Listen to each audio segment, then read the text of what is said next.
آپ نے حضرت عمر سے فرمایا عمر تیرے زمانے میں ایک شخص آئے گا، اس کا نام ہوگا اویس، اس کا قبیلہ ہوگا مراد، اس کی شاخ ہوگی کرن، اس کا رنگ ہوگا کالا، قد ہوگا درمیانہ، اور ایک سفید نشان اس کے جسم پر ہوگا۔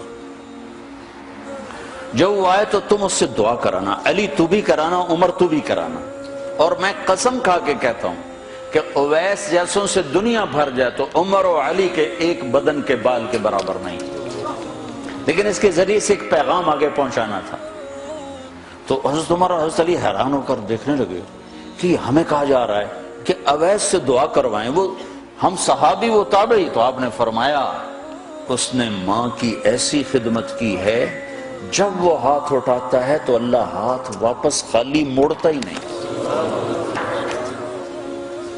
یہ پیغام پہنچانا تھا کہ ماں باپ کے آگے جھکو۔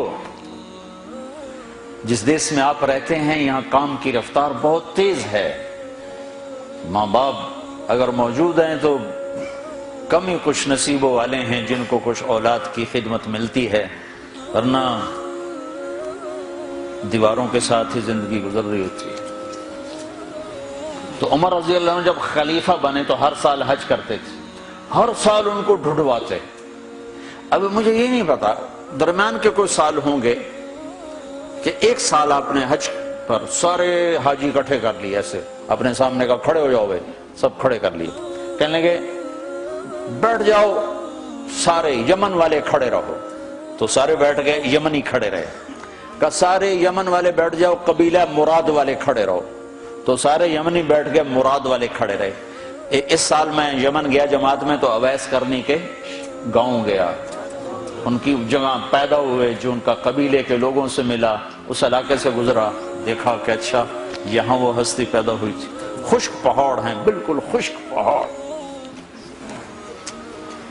پھر آپ نے کہا مراد والے بیٹھ جاؤ، قرن والے کھڑے رہو، تو صرف ایک آدمی باقی بچا۔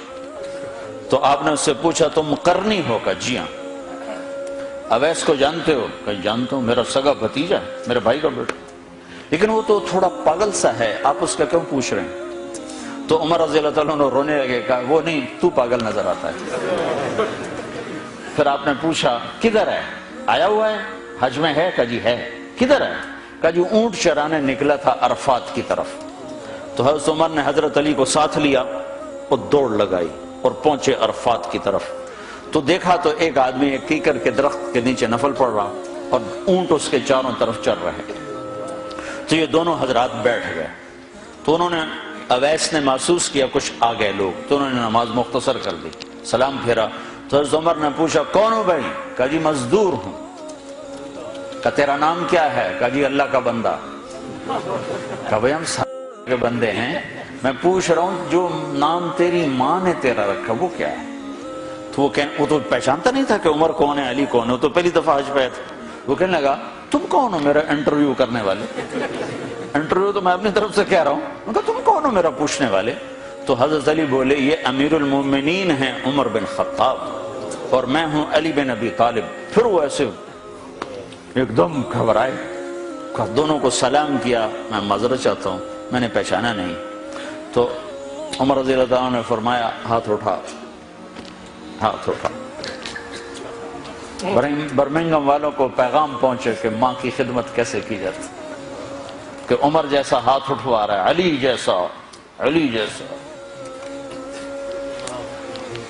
تو وہ کہنے لگے میں آپ کے لیے کیسے ہاتھ اٹھاؤں، میری اوقات ہے کہ میں آپ کے لیے دعا کروں؟